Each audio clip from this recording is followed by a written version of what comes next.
Hey there everybody, Eric from Outer Limitless with Carlos from Daily Carry Solutions. We're here at Blade Show 2022 down in Atlanta.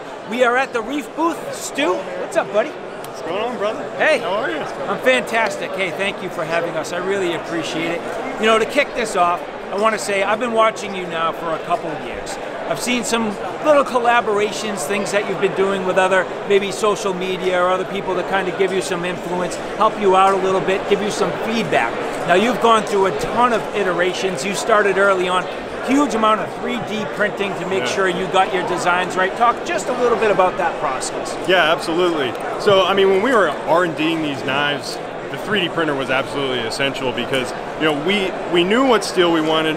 We knew what our heat treat was going to be like. We knew what handle material we needed. What we didn't know was what the form was going to be like, right? So, you know, it's easy with knife designing to come up with an outline, but what we knew that a lot of companies ignore was the handle comfort. So, what we did is, you know, took advantage of that 3D printer because every time we make a small, tiny change in the CAD model, we print it so that we know exactly what it's doing. And if we don't like something, then we go back in and change it. A little too thin here, a little too thick there. We can print new scales. On the F4 handle, I probably did, I don't know, at least 50 iterations, and there was probably 100 prints of just those 50 iterations, you know, between the ones that we sent out to testers before we even made a real knife. You know, we sent a bunch of 3D prints out to people in the field just to get their feedback on how it felt in their hand, because, you know, that's the place where you interface with the knife the most. So it's very important. So. No, and I'm glad you said all the things that you said, because the first thing I'm going to point out is you literally don't have to handle these knives to know that it's going to be the perfect ergonomics. You can tell just by looking that they have thought about all the contours, no hot spots, the ability to index in multiple positions along that handle without anything that's going to cause any sort of hot spot and with hard use. That's the other thing. Hard use, fixed blade knives made for the remote wilderness, adverse conditions, and even in some cases, tactical applications. So absolutely.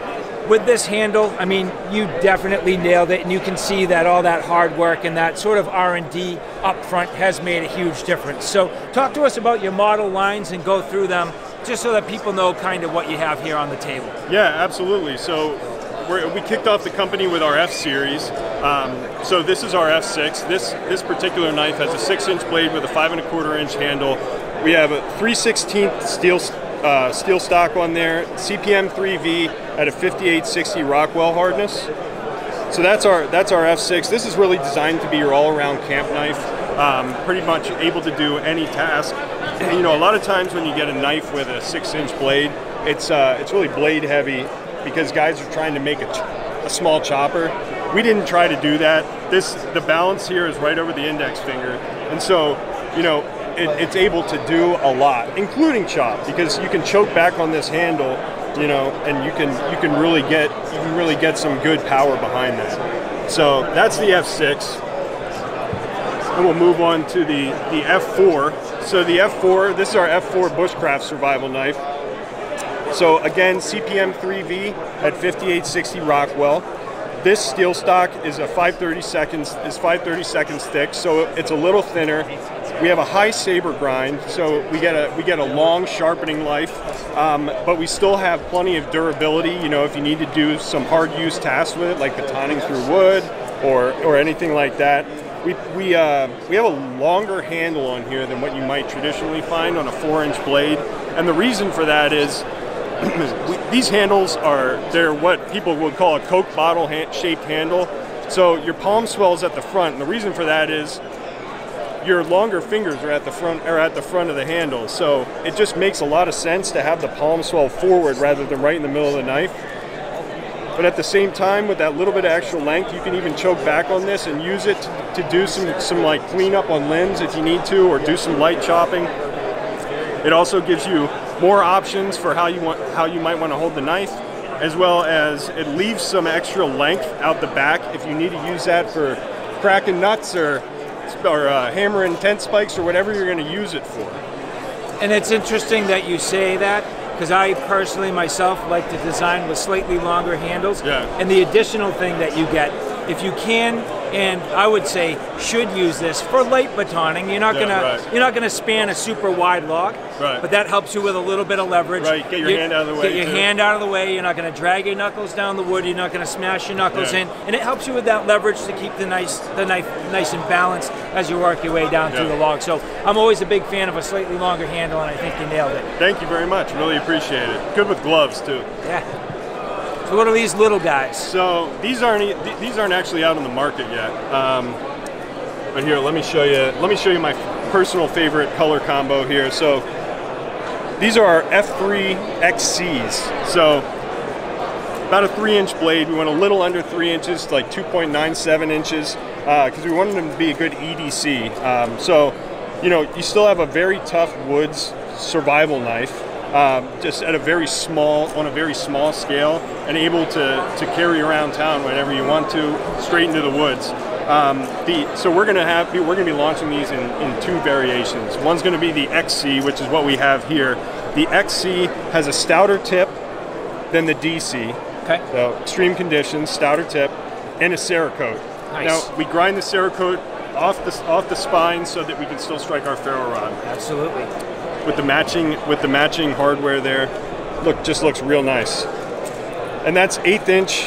That's 1/8 inch CPM 3V, also 5860. I'm glad you brought that up, because I was thinking this did look about 1/8 inch, so even a little bit thinner. It's going to keep it nice and slicey. And it's funny because the topic has come up a couple times with us throughout the show as we're looking at other makers. Yeah. You know what the theme for me is?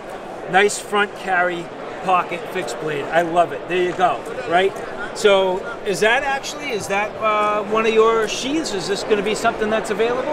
We are looking at different options for pocket carry sheaths at this time. Yeah. Smart.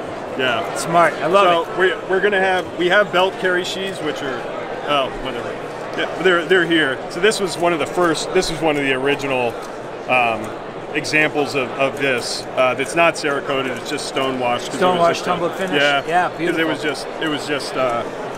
Like one of the very early samples. But so the XC has the Cerakote, it has the stouter tip. The DC, which I don't have an example of here yet, stands for daily carry. That'll have a finer tip, and it'll come with our standard acid stonewash finish like this. Beautiful. Well, so I mean, these are some of the offerings that you have sort of currently, and things that are currently in the works. Mm-hmm. Got anything coming up? What is the next iteration? I'm assuming you're going to expand into other blade styles, blade shapes. And absolutely. For the most part, right now, you're kind of like a drop point and a little bit of like a clip point style. Right. But what's pretty the move pretty forward? Traditional, pretty simple. Yeah. We have one more that's gonna come in this line in the F-Series. Okay. And then we're working on 3 different designs that would probably be considered a little more tactical. Nice. On a couple of those, we're working with some active Navy SEALs. Oh, wow. To be able to be sure that we get it right for people who are actually going to be using them out in the field for tactical purposes. Great. And then we also have a few EDC, more like traditionally EDC style designs that are in the works, and we do have aspirations to get into folders here maybe in a few years. So, you know, we're trying to build a full, well-rounded line of knives, but that fit our brand. You know, we're an outdoor company. We want to be sure that whatever we build will translate to the outdoors appropriately. So, yeah. Well, you've done it so far. So, Stu, thank you very much. Great to be here. And if this is like some of the other conversations I've had, we're all growing. And it's going to be neat to be here in a year and see where you've taken this company a year from now. Yeah, so really appreciate it. Thank you for the opportunity to be on the show, man. Absolutely. Take care. You too.